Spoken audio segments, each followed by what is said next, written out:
증권사에서 25년간 근무하고 있는 한 주식 전문가를 만났습니다.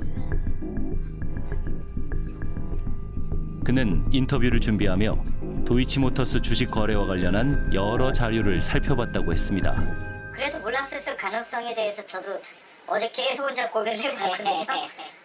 빠져나가기가 쉽지가 않아요. 예를 들면 어떤 퍼즐들이 맞춰져야 정말 몰랐을까요?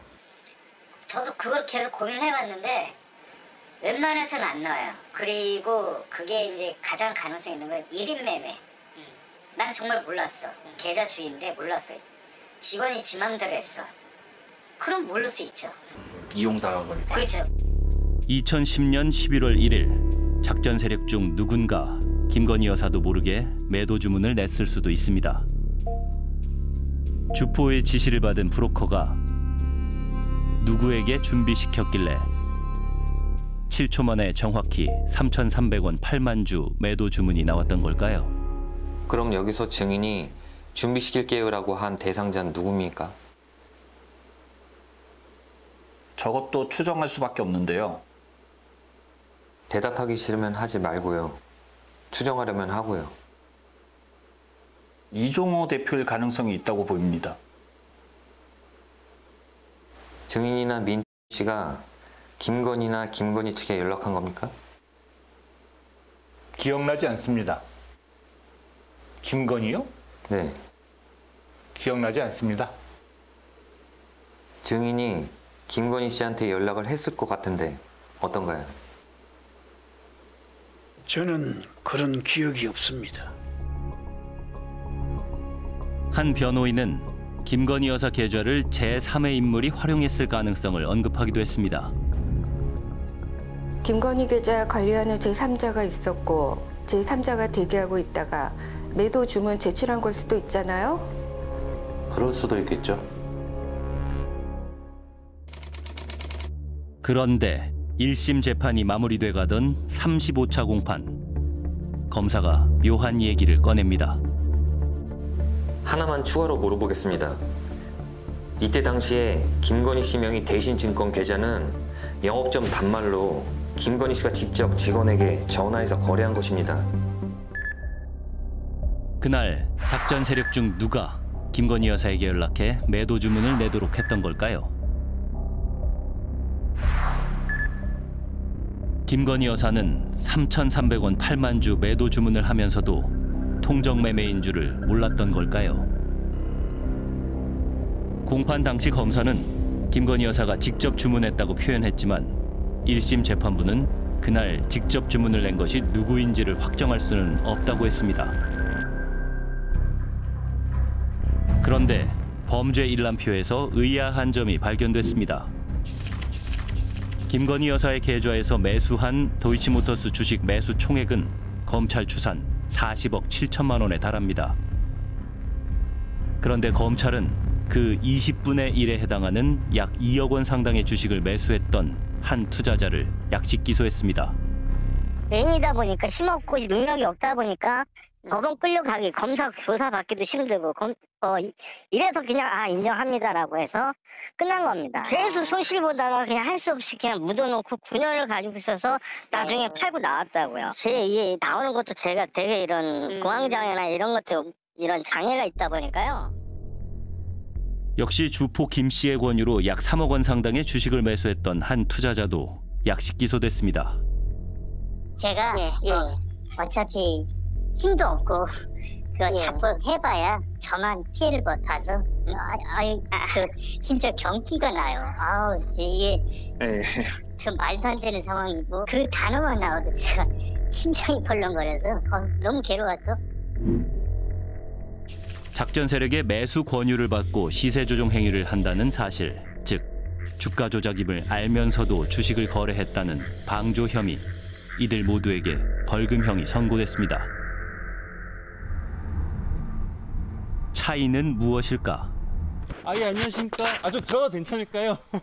죄송합니다. 약 3억 원 상당의 주식을 매수해 약식 기소된 또 다른 투자자를 찾아가 봤습니다. 허리 디스크가 터져가지고 그때 재판 조사받고 검찰 받고 그때가 이게 핀 막아가지고 기부스가 되고 뭐 감옥 같은 거 사고 다니면서 내가 재판 받았어요. 얼마나 힘들었겠어요. 주포 김 씨를 통해 내부 정보를 알았다는 것이 약식 기소의 이유. 검찰이 확보해 조사한 주포 김 씨의 휴대전화가 결정적인 증거가 됐습니다. 조사를 받다 보니 포렌식 하는 걸 딱 내비치는 거예요. 나랑 문자 주고받은 거. 그 사람이 이렇게 해서 회사가 좋아지고 앞으로 주가도 많이 올라갈 것 같으니까 사람들 주식을 사십시오. 그게 또 작전이라면은 내 작전은 아는 거지 내가 그래. 근데 검찰에서 이게 작전이라면은 내가 작전 알고 있었습니다. 그래서 내가 대놓고 해. 제가 지금은 방임이에요, 방임. 작전을 하는 거 알면서 주식을 샀다. 이거라는 얘기죠, 제 얘기는. 이게 말이 안 되는 거예요. 그건 검찰애들 하는 얘기지. 고발된 지 4년이 넘어서야 김건희 여사를 대면 조사한 검찰. 그의 휴대전화 내역을 조사했을까요? 도이치모터스 주가 조작 사건의 공범 이종호 대표. 검찰은 주가 조작 개입됐다고 돼 있는데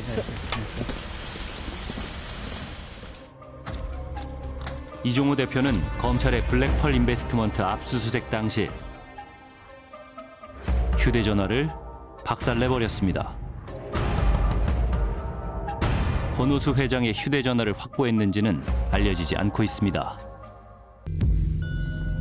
2010년 10월 28일 브로커 민 씨가 주포 김 씨에게 보낸 문자. 처리하시고 전화 주실 듯 이란 표현이 등장합니다. 잠시 후 김건희 여사의 대신증권 계좌에서 나온 3,100원 10만 주 매도 주문.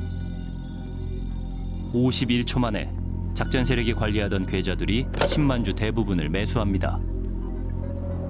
그러자 대신증권 직원이 김건희 여사에게 알립니다. 교수님, 저 그 10만 주 냈고 예. 그거 누가 가져가네요?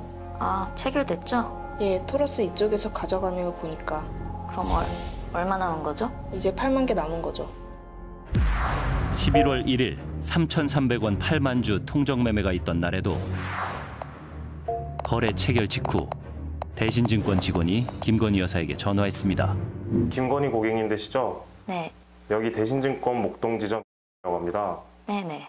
네, 방금 그 도이치모터스 8만 주 네. 다 매도됐습니다. 아, 예. 알겠습니다. 네. 그래서 그거 거래가 됐습니다 그랬더니 알겠습니다 이렇게 얘기한다는 거죠, 담담하게. 이제 그런 경우를 볼 때 결국엔 내가 팔 때 누군가 살 사람이 이미 정해졌던 건 아닐까. 그리고 공교롭게도 그 계좌를 보면 그 주가 조작에 연루된 증권사에서 사가지 않습니까? 이런 것들을 보면 아, 내가 파는 걸 누군가 산다는 걸 미리 인지했을 가능성이 굉장히 높은 거예요. 도이치 사건에 대해서는 그냥 여사님이 사적으로 말씀하시는 거는 똑같습니다. 거기 그 카톡에도 나와 있지 않습니까? 뭐 자기는 뭐 주가 조작도 할 줄 모르고 관여된 바 없다라는 입장이신 것 같고요. 근데 지금 관련자 중에서는 뭐 영부인과 의사연락을 했다라는 진술은 단 한 번 하나도 없는 걸로 알고 있고, 그다음에 이제 관련 증거도 이걸 입증할 수 있는 사항은 하나도 없는 걸로 알고 있습니다. 검찰의 주장에 따르면 주포 김 씨가 주도했던 도이치모터스 주가 조작은 2차 작전. 그에 앞선 1차 작전이 있었다고 했습니다. 1차 주가 조작의 주포는 이모 씨. 유명 투자 자문회사 출신이라고 했지만 거짓말이었습니다. 2009년 11월 중순 지인의 소개로 권오수 대표를 소개받게 되었습니다. 8에서 9천 원 하던 주가가 1,800원대로 폭락하여 관련된 우호주주들로부터 심한 압박을 받고 있던 실정이었으며 저에게 충분한 사례를 약속하며 이 문제 해결을 도와달라고 부탁을 하였습니다. 도이치모터스 권오수 회장에게 주가 문제 해결을 부탁받았다는 주포 이모 씨. 그는 2010년 1월경 권오수 회장으로부터 도이치모터스 주식을 가진 주주라며 김건희 여사를 소개받았다고 했습니다. 1심 재판의 제7차 공판. 증인은 그 자리에서 김건희 명의 신한투자증권 계좌에 대해 주문할 수 있는 권한을 위임받았는데 맞나요? 네. 그때 당시 권 회장이 회사 좋아질 거라는 비전 말했었고 김건희가 그렇게 회사 좋아지면 회사 주식 사야 되는 거 아니냐고 했습니다. 자기가 신한증권에 돈이 한 10억 정도 있는데 그걸로 주식을 사본다고 하면서 저한테 주문을 내달라고 했었습니다. 이모 씨는 김건희 여사가 그 현장에서 바로 신한증권 담당자에게 전화를 걸었다고 했습니다. 해당 증권사 담당자도 당시의 상황을 기억하고 있다고 검찰 조사에서 답했습니다. 이는 김건희가 진수린에게 전화를 걸어 주문을 낼 수 있게 해주었다고 하는데 진수린은 당시 상황을 기억하는가요? 그 전화번호로 전화가 오면 주문을 받아주라고 했고 그 다음 날부터 이라는 사람이 주문을 해달라고 했던 것 같습니다. 2010년에 제가 결혼하기 전에 이 양반이 골드만삭스 출신이라고 해서 이 양반한테 좀 위탁 관리를 좀 맡기면은 좀 괜찮을 것이다. 우리 그런 거 많이 하지 않습니까? 자기가 그 아이디를 갖고 증권회사 직원한테 주문을 낼 수 있는 권한만 줬는데. 그런데 김건희 여사는 이모 씨를 소개받기 이전부터 신한증권 계좌를 통해 도이치모터스 주식을 거래했던 상황. 대선 당시 윤석열 캠프가 공개했던 거래 내역서입니다. 이모 씨에게 주식 거래를 맡긴 2010년 1월 도이치모터스 주식만을 집중 매수했습니다. 김건희 여사는 왜 굳이 주식 전문가라는 이모 씨에게 위탁 거래를 맡겨야 했던 걸까요? 상식적으로 이해가 안 되잖아요. 예, 보통 이렇게 주식을 운영해달라고 맡기면은 이익금의 보통 30%에서 50% 정도 주거든요. 최소 30% 주는 게 업계 관례예요. 그러니까 돈 벌면 30% 이 사람한테 떼줘야 돼요. 이모 씨한테. 그걸 왜 하냐는 거예요. 그냥 김건희 씨한테 야 우리 회사 주식 사라. 앞으로 뭐 무슨 어디가 투자가 들어오고 나한테 뭐가 돼갖고 주가가 많이 올라갈 거야. 그래서 사나 봐. 돈 벌 거. 나중에 돈 벌면은 밥 한 끼 맛있는 거 사줘라. 이게 일반적이지 않아요? 이모 씨에게 거래를 위탁한 뒤 김건희 여사 주식 계좌에서 발견되는 특이점이 있습니다. 검찰은 범죄 일람표에서 당시의 거래 대부분을 현실 거래에 의한 시세 조종으로 분류했습니다. 작전 세력이 여러 개의 주식 계좌를 동원해 거래를 반복하면서 거래량이 활발한 것처럼 속여 주가를 끌어올리는 수법입니다. 솔직히 이 사건 기소할 때 예를 들어 그때 같이 불기소를 했다 그러면 오히려 차라리 이제 신빙성이 그러니까 신뢰가 갈 수 있겠죠. 전주긴 한데 이만저만해서 몰랐던 것 같다. 그래 범죄 혐의가 인정이 되지 않으니까 불기소한다. 그래서 증거 불충분으로 무혐의 불기소. 뭐 그랬다면 오히려 그냥 그 판단 근거들을 놓고 얘기를 하는 정도에서 그쳤을 법한 일인 거죠. 그러니까 그 사람만 딱 떼놓고 그 시기에 나머지는 기소 불기소 판단이 이루어지고 이런 것들은 의문을 낳게 할 수밖에 없죠. 도이치모터스 사건 제가 누누이 강조하지만 지금 이성현 의원께서 중앙지검장 하실 때 1년 6개월이나 들고 있었습니다. 그때 수사를 안 했던 게 아니에요. 강제 수사도 하고 계좌 추적도 하고 압수수색도 하고 온갖 거 다 했습니다. 근데 소환 조사 못 했습니다. 왜 못 했겠습니까? 수사 전문가들인 그 검사들이 다 보면서도 왜 소환조차 못 했겠습니까? 그것만 가지고는 주가 조작이 안 된다고 본 겁니다. 이성윤 당시 서울중앙지검장이 부임한 직후 접수된 고발장. 김건희 여사를 소환 조사하지 못한 것은 혐의가 없었기 때문이었을까요? 제가 수사를 안 했다. 그동안 뭐 했냐 이런 말을 들을 때마다 정말 그 피가 거꾸로 솟는 이런 걸 느낍니다. 그가 공개한 비망록. 중앙지검장 재직 당시 윤석열 총장과의 일들도 기록돼 있습니다. 네가 배는 게 없구나. 뭐라고? 네가 배는 거냐구나. 제가 부임하자마자 저한테 욕설을 해대고 그다음에 저한테 눈에 은깔에 배는 게 없냐 이렇게 말할 정도고 심지어 제 방에 와가 술 먹고 와가지고 기자들이요 꽝꽝 하면서 왜 사지가 않느냐고 꽝꽝 차면서 왜 그만 안 두냐고 누가 버리냐 했더니 저기서 버렸다 하더라고요. 외부에서도 저한테 물러나가는 사람도 있었고요. 또 스스로 저한테 전화해서 새벽에 전화해서 물러나가는 사람도 있었고 이 사건 하나 그 가족 사건 하나 수사한 것이 무슨 대단한 거라고 이렇게 하는 것인지 저는 지금도 이해할 수가 없어요. 선서 대통령으로서의 직책을 성실히 수행할 것을 국민 앞에 선서합니다. 대통령 부인 김건희 여사 일가의 특혜 의혹이 제기된 서울 양평간 고속도로 사업. 지겨우니까 그만해서 해줘. 의과대학 정원을 2,000명 증원하여 5,058명으로 확대합니다. 그거는 가짜 뉴스입니다. 죽어나가요? 어디에 죽어나갑니까? 아니냐, 어디 있어요, 어디 있어요? 수차례 수사 외압과 부당한 지시를 받았고 이 사건 용산에서 알고 있다. 심각하게 보고 있다. 김영찬이 경찰병 당신 뛰어주니까 너는 김영찬이 좀 해줘라 그랬는데 삼부토건 우크라이나 재건 사업에 참여한다는 소식에 상한가로 마무리가 됩니다. 만약 국가의 역량과 국가의 정보와 일들을 주가를 올리기 위해 사용한 거 아닙니까? 이건 엄청난 일종 게이트. 코리아 디스카운트를 해소할 것입니다. 일부 관계자들의 김건희도 포함됩니까? 저희가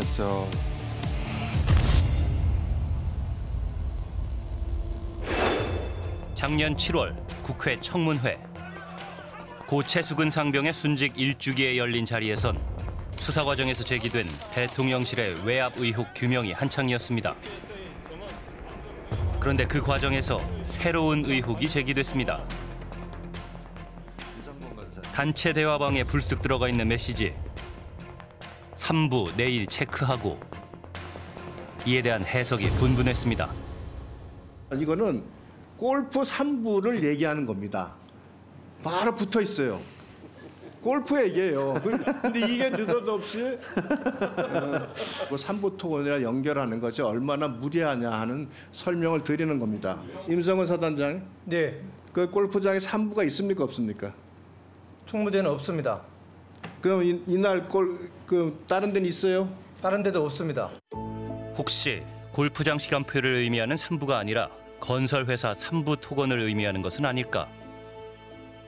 이 단체 대화방을 주도했고 3부 내일 체크하고라는 메시지를 직접 올린 이종호 씨는 어떤 의미로 얘기를 꺼냈을까?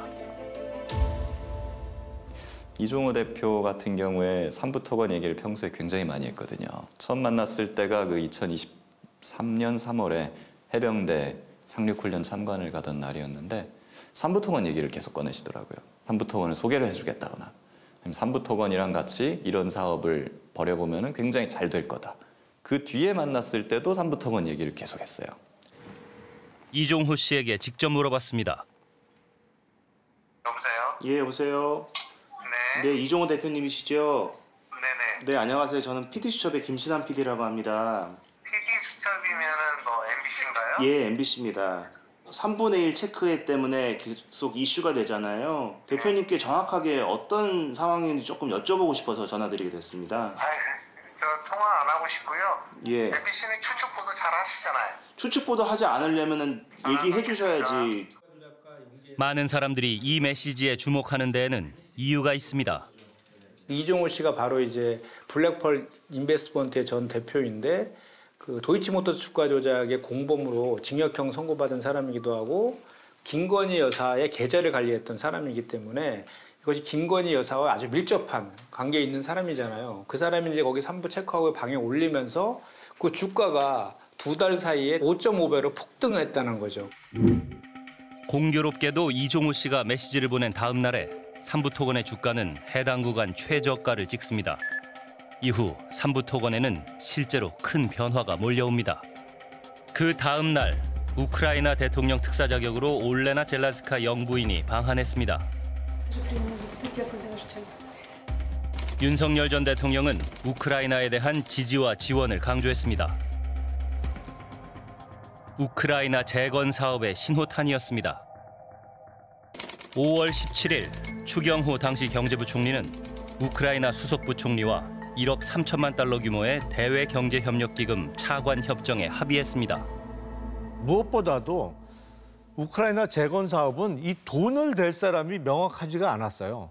우크라이나는 뭐 미국을 비롯한 여러 나라의 원조로 근근히 전쟁을 끌고 나가고 있는 상황이었고 누가 돈을 댈 거냐. 그게 불명확한 상황에서 종전 재건 사업에 참여할 수 있다 아니면 참여할 가능성이 높다는 것만 갖고 그렇게 주가가 폭등하기는 어렵거든요.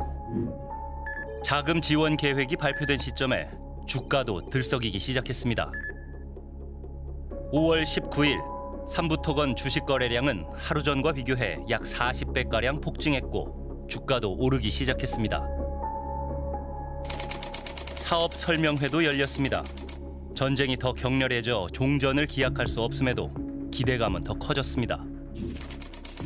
삼부토건이 우크라이나 재건 포럼에 초청받았다는 기사가 나자 재건 테마주로 급부상했습니다.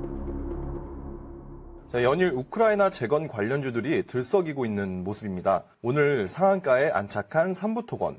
우선 삼부토건 같은 경우는 우크라이나 재건 관련해서 굉장히 많은 기대감들을 받으면서 주가가 상승하는 모습을 보여주고 있습니다. 삼부토건의 저점을 보시면은 현재 1,000원대에서 올라왔죠. 자, 100원만 더 플러스 1 하게 되면 더블이 되는 거죠. 그런데 삼부토건의 재건 사업 참여는 예상 밖의 일이었습니다. 1군 업체도 아닌 도급순위 70위권 밖에 있던 삼부가 동행을 하면서 삼부가 굉장히 이례적으로 우크라이나 테마에 본격적으로 올라타는 모습을 보이거든요. 당시 삼부토건은 국내 시공능력 평가 순위 77위의 건설업체로 무엇보다 재무 상태가 심각한 수준이었습니다. 2023년 기준 3년 연속 영업적자를 기록하며 부채 총계도 3천억 원을 넘어섰습니다. 국내 시공사업조차 순조롭지 못했는데요. 그렇다 보니 직원들도 믿지 않았다고 합니다. 삼부토건 직원들은 다 알고 있어요. 삼부 기술 능력이 우크라이나 못 가요. 인원도 없고. 뭐 우크라이나 갑니까? 처음부터 우크라이나 이야기 나왔을 때 다 그거 알고 있는데 뭐 일반 사람 내가 봤을 때도 다 모아서 주가 조작하려고 온 사람들이에요. 뻔히 눈에 보이는데 그걸 몰랐을까요? 2023년 5월 15일 공시자료에 따르면 해외 사업 비중이 0.04%. 게다가 대부분 청산 절차가 진행 중이었습니다. 삼부는 제가 그 얘기가 들어와서 기억을 하는데 삼부가 아마 5월 1일, 2일 뭐 초에 그때 참여하겠다라고 서류를 낸 걸로 알고 있어요. 당시 국토부 차관이 삼부토건과 단독 면담했다는 사실이 뒤늦게 알려져 논란이 되기도 했습니다. 우크라이나 재건 포럼에 출발하기 직전 성사된 만남은 특혜로 비춰질 수 있기 때문입니다.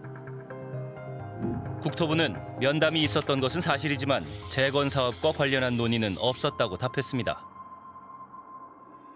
그리고 폴란드에서 재건 포럼이 열립니다. 여기에 국토부도 직접 참여했습니다. 원희룡 당시 국토부 장관은 우크라이나 정부와 업무 협약을 체결했습니다. 당시 민간 기업은 28개 업체가 참가했는데요. 여기서도 삼부토건의 유별난 행보는 이어졌습니다.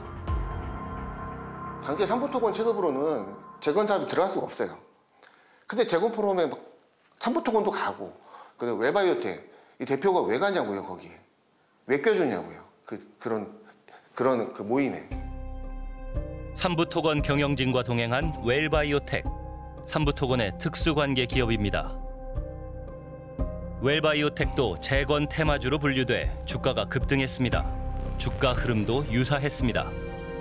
정보가 나오잖아요. 그럼 주가가 올랐다가 그 다음 날은 빠져요. 근데 이거는 계속 오르거든요. 여기서 의문점을 갖는 건 뭐냐면 다음 뉴스가 나올 걸 또 알아요. 뭐 이런 뉴스들을 전부 다 알았을 가능성이 크다. 삼부토건과 웰바이오텍은 우크라이나의 도시나 기업들과 잇따라 MOU를 맺으며 바쁘게 움직였습니다.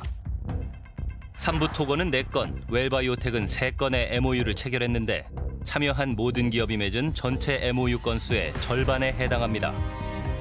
MOU를 맺을 때 그 상황을 저희가 좀 볼 필요가 있는데요. 우크라이나 정부 입장에서 한번 생각해 보자는 거죠. 어떤 회사들 중에서 일종의 선택을 해야 되는데 조건이 일반적으로 있습니다. 첫 번째는 경험이 있을 것. 두 번째는 일반적으로 대형 회사하면 좋을 거고요. 세 번째는 자금력이 풍부하면 상대적으로 이제 정부에서 선호할 측면이 높은데 그런 측면에서 삼부토건이 이 3가지에 다 해당이 안 됐다. 그러면 다른 이점이 있지 않았을까? 그런데 이상한 점이 있습니다. MOU 체결에 적극적이었던 삼부토건이 그 사실을 협회에 알리지 않은 채 국내 언론에 먼저 공개한 겁니다.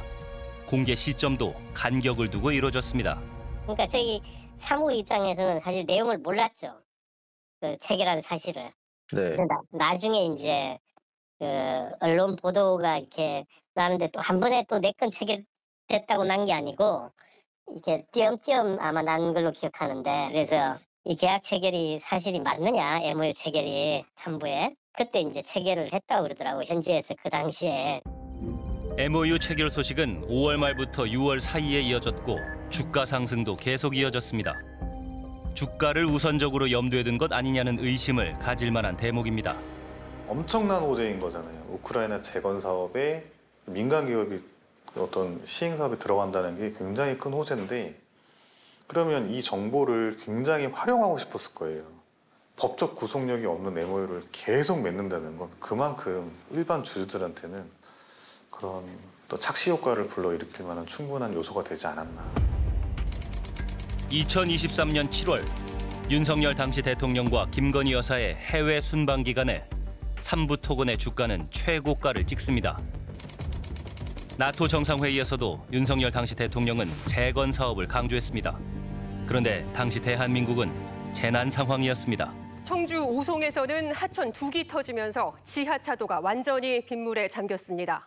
CCTV 확인 결과 시내버스를 비롯해 차량 19대가 지금도 물속에 고립돼 있는 것으로 추정됩니다. 청주 오송에선 지하차도 침수 사고가 발생, 14명이 안타깝게 목숨을 잃었고 전국 곳곳에선 폭우로 인해 인명피해가 잇따랐습니다. 사망자만 40명이 넘었습니다. 그럼에도 윤석열 당시 대통령은 귀국 일정을 연기하고 우크라이나를 깜짝 방문했습니다. 비밀리에 진행된 순방 일정.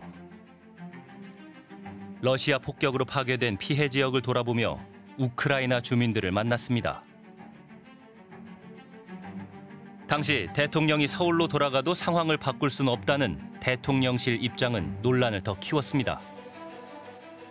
젤렌스키 대통령과 정상회담을 가진 윤석열 당시 대통령은 우크라이나에 대한 지지 입장을 다시 한번 분명히 했습니다. 생 즉 사, 사 즉 생의 정신으로 우리가 강력히 연대해 함께 싸워 나간다면 분명 우리의 자유와 민주주의를 지켜낼 수 있을 것입니다. 7월 17일 윤석열 전 대통령의 우크라이나 방문 직후 삼부토건의 주가는 최고점을 찍습니다. 주가를 움직이려면 예상치 못한 뉴스여야 돼요. 알고 있는 뉴스는 강도가 그러면 더 세야 됩니다.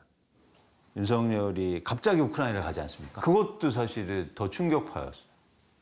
주식 효과는 더 컸다면서요? 그렇죠. 투자자들 입장에서는 그 정보가 너무 셌으니까 사실은 따라가고 믿을 수밖에 없었던 거죠. 2023년 5월부터 7월까지 단 2달 사이의 일입니다. 정부가 주도하는 우크라이나 재건 사업과 보조를 맞춘 삼부토건의 주가는 1,000원대에서 5,000원대까지 급등했습니다. 주요 변곡점마다 국가급 이벤트가 벌어졌다라는 게 혹시 주가 조작의 소재로 쓰인 거 아니냐라고 우리가 의심을 하는 거고요. 다른 주가 조작 사건에서 만들어낸 땔감, 테마와는 전혀 다른 테마죠. 삼부라는 회사가 만들어낼 수 있는 범위를 넘어서는 테마입니다. 그런데 삼부토건의 상승세는 거기까지였습니다. 주가는 다시 하락세로 돌아섰고 끝없이 떨어졌습니다. 결국 시가총액 약 8,900억 원이 증발했습니다. 주가 조작이 있었다면 누군가는 그만큼의 부당 이익을 챙긴 셈입니다. 한 달만 있으면 또다시 이제 가격이 이제 오를 거다 그렇게 하죠. 근데 그런 이제 유토피아는 이제 도래하지 않았고 결국 그 꿈은 이제 디스토피아로 끝나면서 이제 2024년에 이제 주식 거래가 정지되고 이렇게 되지요. 시공능력평가 70위권 삼부토건의 갑작스런 주식거래 정지 소식에 투자자 게시판에는 망연자실해하는 투자자들의 성토가 쏟아지고 있습니다. 삼부토건 종목은 현재 거래 정지 상태입니다. 올해 3월엔 감사 의견 거절을 받으며 상장 폐지 위기에 처해 있습니다. 재건 사업 테마주 열풍이 지나고 직원들의 급여까지 제때 지급하지 못하는 상황에 퇴직을 결심하는 직원들도 늘었다고 합니다. 마음 아프죠. 집에 생활하는 사람들인데 들어가는 돈이 있고 애들은 커 나가는데 그러지 않겠습니까? 내가 20년 넘게 그 회사에 청춘을 다 바쳤는데 마음은 엄청 아프죠. 삼부토건의 재건 사업 참여는 과연 가능했던 걸까? 아니면 그저 주가 부양을 위한 거짓 호재였을까? 만약 후자라면 이는 중범죄에 해당합니다. 허위성 정보를 유포를 시켜서 그로 인한 거래를 만들었다. 이걸 저희가 사기적 부정 거래라고 하거든요. 그런데 허위냐 아니냐는 딱 두 가지예요. 나는 하고 싶은데 능력이 없다. 나는 할 수 있는데 의사가 없다. 그 중에 하나라도 없으면 허위가 되는 거예요. 그런데 과연 우리 삼부토건을 놓고 본다면 두 개 다 엔드는 아니었을 것 같은 생각은 저만 하고 있지는 않을 것 같아요. 당시 사업에 참여할 의사와 능력이 있었는지 직접 물어봤습니다. 저희가 지금 이때 당시에 담당했던 분들도 좀 다 퇴직을 했고 금감원에 지금 다 보고를 한 상황이기 때문에 여기 지금 이 공문에 대해서 저희가 따로 답변드릴 내용은 없을 것 같아서 전화를 좀 드렸거든요.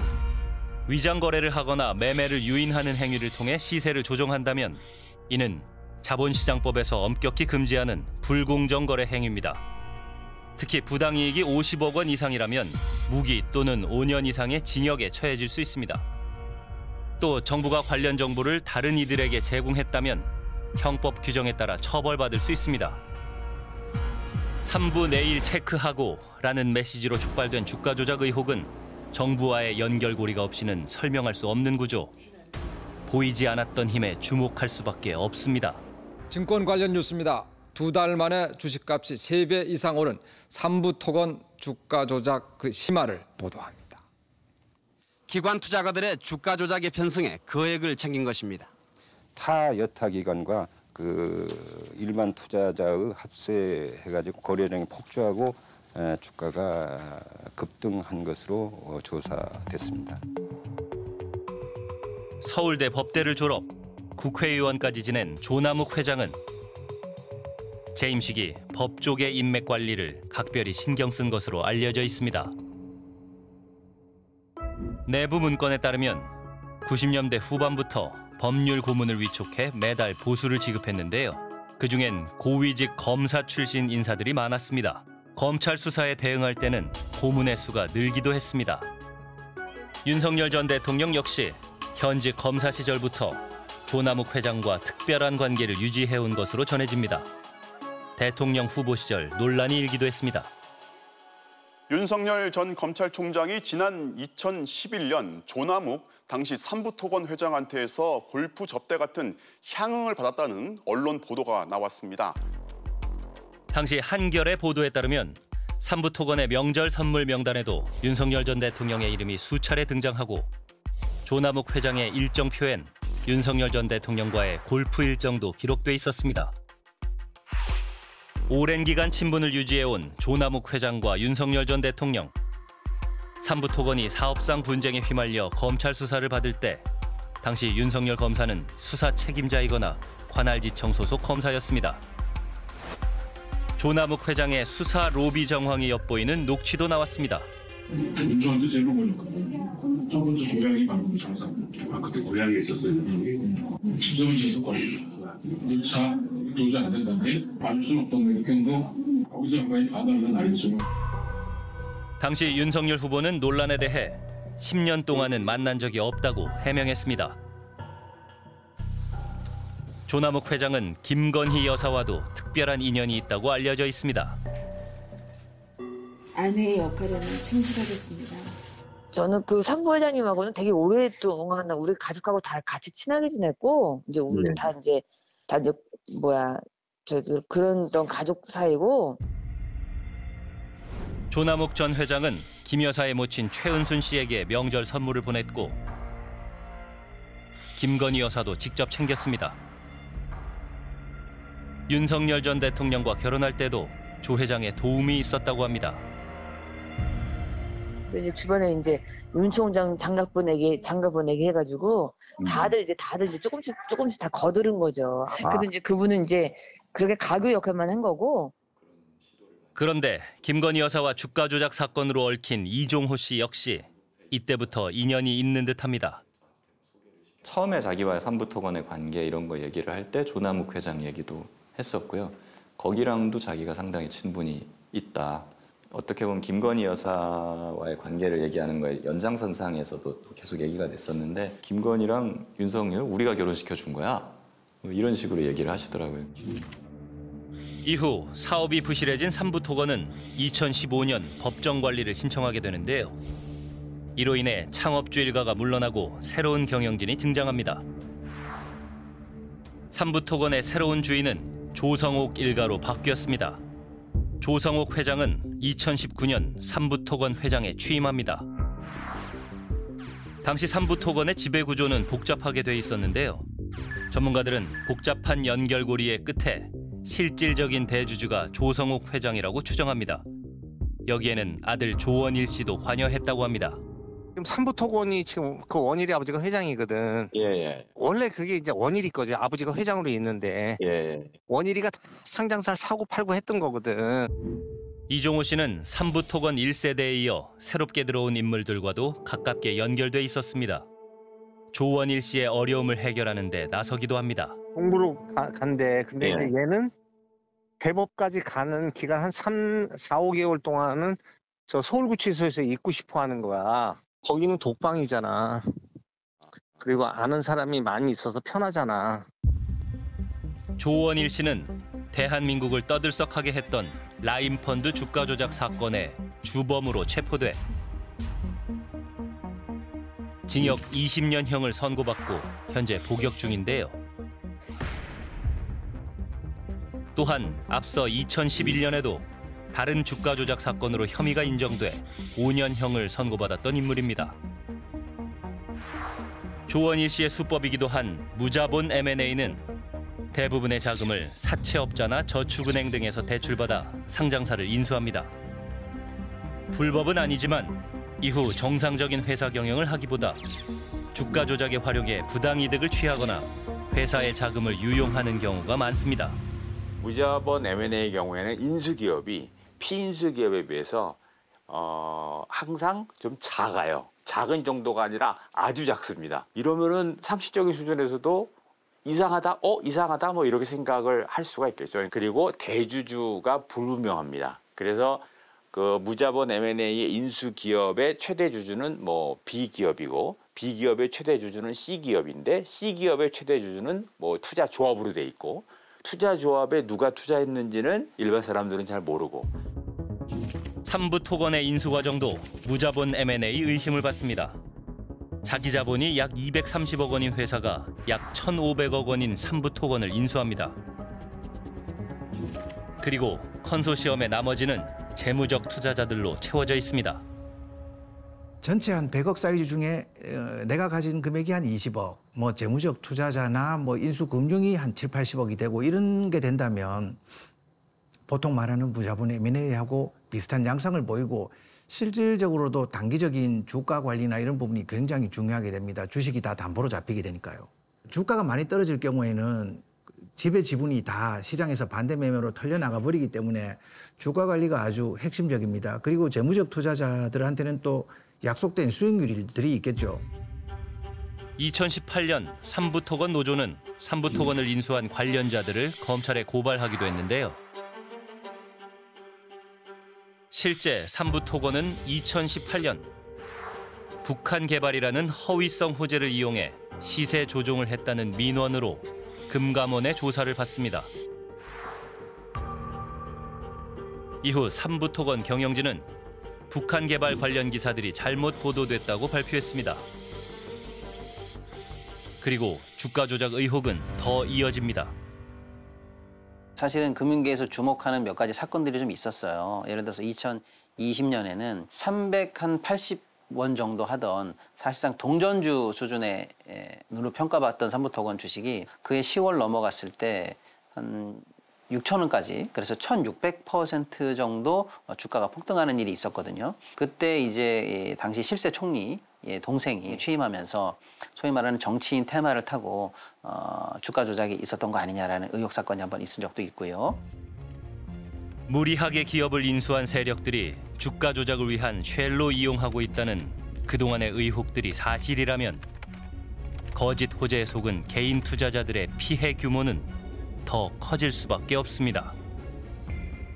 투자자 구성이 조합이나 SPC나 사실 그 정체를 정확히 알 수 없는 투자자들로 구성됐을 경우에는 단기간에 주가가 급등하고 고점에서 사실 개미들한테 물량이 다 넘어가고 이분들이 빠져나가는 경우가 있기 때문에 결과적으로 이럴 때는 우리가 어떻게 해야 되냐 하면 그 많은 자금을 시장의 개미들이 조달해서 인수 자금을 댄 그런 결과가 되는 거죠. 개인 투자자들이 고점을 이제 추격하는 심리가 있기 때문에 거기서 이제 세력들은 이제 차익 실현이 용이하고 저점으로 내려가서 이제 개미들이 이제 지쳐가지고 손실을 보다 보면은 이제 심신이 피약해져가지고 결국에는 물량을 내놓게 되거든요. 그 과정에서 이제 이렇게 싸게 또 매집이 또 가능하고 그 다음에 그 이제 매집된 물량을 다시 고점으로 띄워가지고 또 팔고 이런 과정들이 계속 반복되는 거죠. 2022년 조성욱 회장은 삼부토건에서 발을 빼기 시작합니다. 그 과정에서 이해할 수 없는 주식 거래를 하는데요. 대주주 집은 전량을 장내 매도합니다. 지배주주 입장에서는 경영권 프리미엄이라고 해갖고 당시 시가보다 훨씬 비싸게 주가를 돈을 받고 팔 수 있거든요. 특히 대주주가 장내 매도를 하면 주식을 폭락시키는 대표적인 거거든요. 이거는 손해를 다 감수하고 최저가로 넘기게끔 조성을 한 거죠. 장내에서 제3자 간의 어떤 약속된 매매로 인해서 전체 인수하는 평균 가격을 맞춰준다든가 어떤 내용이 있지 않은 다음에야 기본적으로 말이 안 된다고 생각을 해야 되는 거죠. 조성욱 회장은 자신의 지분을 새로운 인물에게 넘깁니다. 그렇게 삼부토건에는 새로운 대주주가 들어옵니다. 상장사를 인수한 후 주가 조작 혐의로 구속된 경험이 있는 주가 조작 세력들의 내부자 한 명을 만났습니다. 조 회장 같은 경우에도 삼부토건을 그냥 깨끗하지 않은 회사이기 때문에 아는 사람 아니면 넘겨내지 못하는 거죠. 조 회장이 나는 큰 것처럼 해야 된다. 여기에 계속 있으면 내가 타겟이 되니까 큰 것처럼 해야 된다. 네가 다 알아서 정리하고 그다음에 정리가 되면 그때 나중에 더 얼마 주고 보통 이렇게 거래를 많이 해요. 그렇게 조성욱 회장이 퇴장하고 이일준 회장이 등장했습니다. 이일준 회장은 그동안 인수했었던 회사의 상당수가 거래 정지 또는 상장 폐지된 이력이 있습니다. 그는 어떻게 삼부토건의 새로운 대주주가 될 수 있었을까? 이종호 씨가 해병대 400 몇 기 정도 될 거고요. 그다음에 이 삼부토건에 있는 그 이일준 회장은 자유총연맹 서울시 그 부회장인가를 합니다. 그래서 이력을 보면 그 국기원 부총재 했다라고 나오거든요. 요게 부합하는 정권에 비슷한 사람이 누구였냐면 이였던 거예요.